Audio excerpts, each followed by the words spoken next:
Hello everyone, welcome back to the channel. Today we're about to unleash something you won't believe.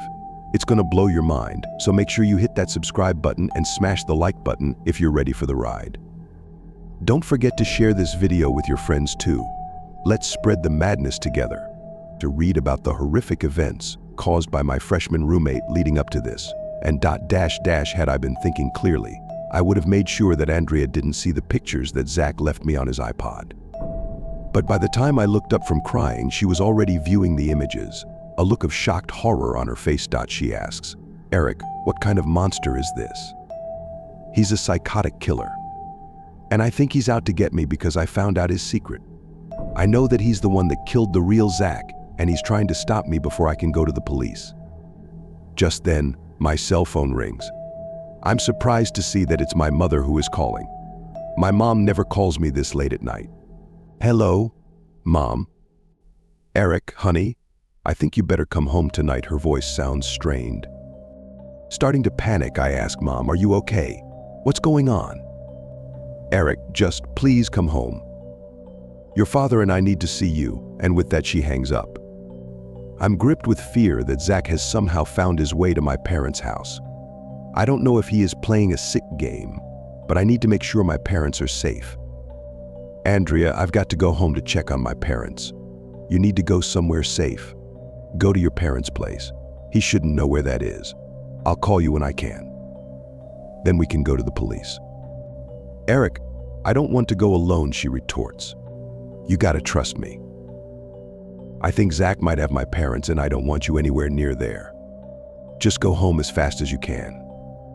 You'll be safe at home with your folks." My mind is racing during the drive home. How could all this be happening so fast? Zach was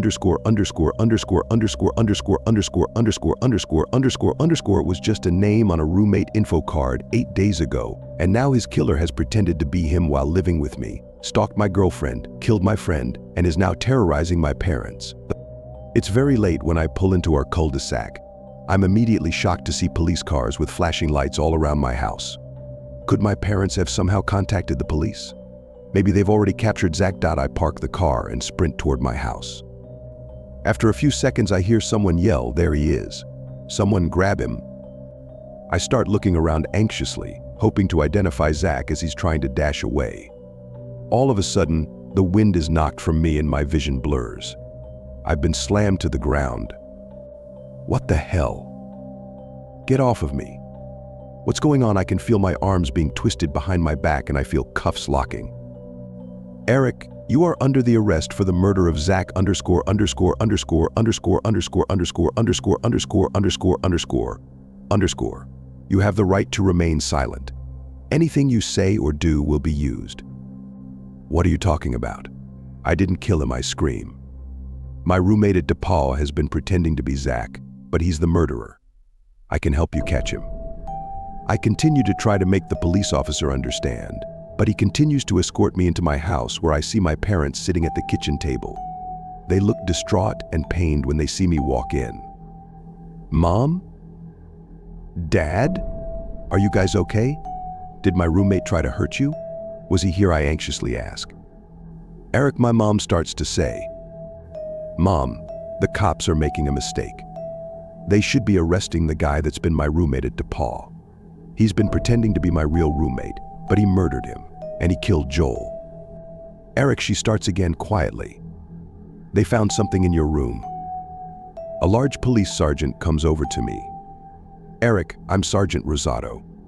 We received a tip tonight that you might be responsible for the murder of Zach ____________________________________ 2 weeks ago."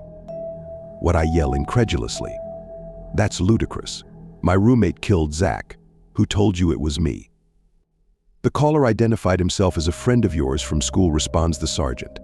"He said you were acting strange and thought it had something to do with the death of Zach. But that doesn't make sense. We weren't convinced either. That is, until we came here and found this under your bed." As he said this, another cop brought in a duffel bag, the same duffel bag that had been sitting on the floor of my dorm room for the past week. Zach's duffel bag. Does this look familiar? As he opens the bag, I can see a small cooler inside.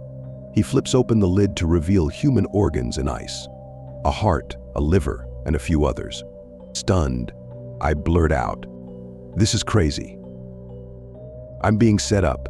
My roommate is framing me for the murder that he committed. Ask anyone on my floor at school. They'll all tell you how strange he's been acting all week. Call Andrea. She'll tell you how he's been leaving origami flowers in her room. He's framing me somehow.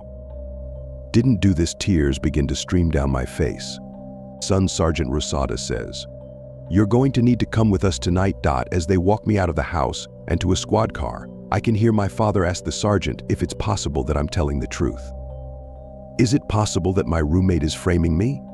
I hear the sergeant respond that they'd look into it, but that it's very unlikely. I spend a long, sleepless night in a holding cell at the police station. A few times I try to plead with the officer on duty to talk to my friends at DePaul. I tell him to ask them about the guy that I've been sharing a room with. He just ignores me. Late the next morning, I'm taken to an interrogation room. Sergeant Rosado walks in holding a manila folder and sits down. "Eric, can you tell me, in detail, about this person who has been your roommate this past week?" he asks. So I tell him all about my roommate, Zach. I tell him about all the weird things that he did that week, the staring out the window, the sleeping without bed sheets, the late night walks, and the creepily staring at me while I slept at night.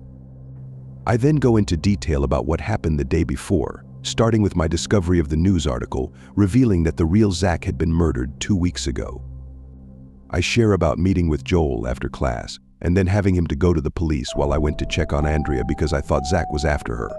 And finally, I explained to him about driving down to Andrea's and finding out Zach had been coming there at night, and how we found an origami flower and iPod with the images of the murdered Joel on it that had been left by the door while we talked. So you have to stop him. He killed the real Zach, and he killed Joel yesterday. Sergeant Rosado just stares at me and sighs. "Eric, we went up to your dorm room this morning to verify your story. We found this with that." He opens the manila folder to reveal a set of photographs. The pictures show the same scene that I saw on the iPod that Zach left me. But the police photos were taken further back to reveal that Joel was killed and placed into my bed in my dorm room. I stare at them in shock. He killed Joel in my room. These are just like the pictures that he left for me on the iPod. An iPod that only has your and Andrea's fingerprints on it. I pause. I'm not sure I follow. He continued, "Don't you find it peculiar that there is nothing on the other bed in your dorm room? Isn't it strange that your roommate doesn't have any clothes or personal possessions?" "That's what I've been saying," I scream. "He's always been super weird. He's a psychopath." "Eric," he calmly says, "we talked to the other people that live on your floor. No one has ever seen or heard of this roommate of yours. The teachers say they've never had this Zach in any of their classes. Eric, you've been living alone for the past week. You never had a roommate." Epilogue. The hearing and the trial went by in a blur for me. I was tried and convicted for the murders of both Zach and Joel. Additionally, they are currently trying to link me to 2 similar unresolved murders that happened in the past month, all in Indiana. I never got to speak to Andrea again, and I only saw her once during the whole process.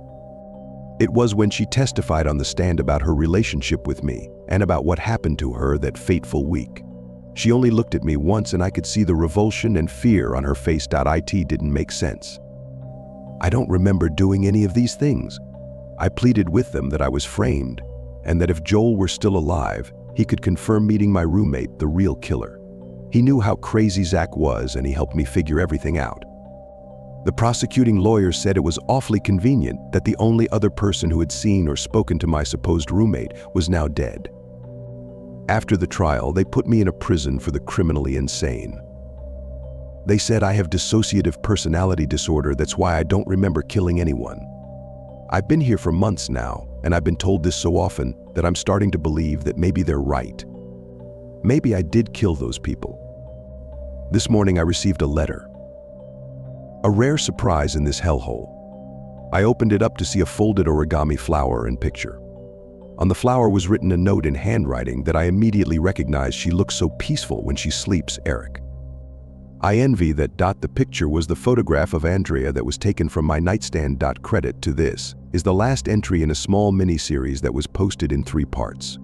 For the prior 2 entries, you may visit the links at the start of the post or track the tag to see all 3 posts.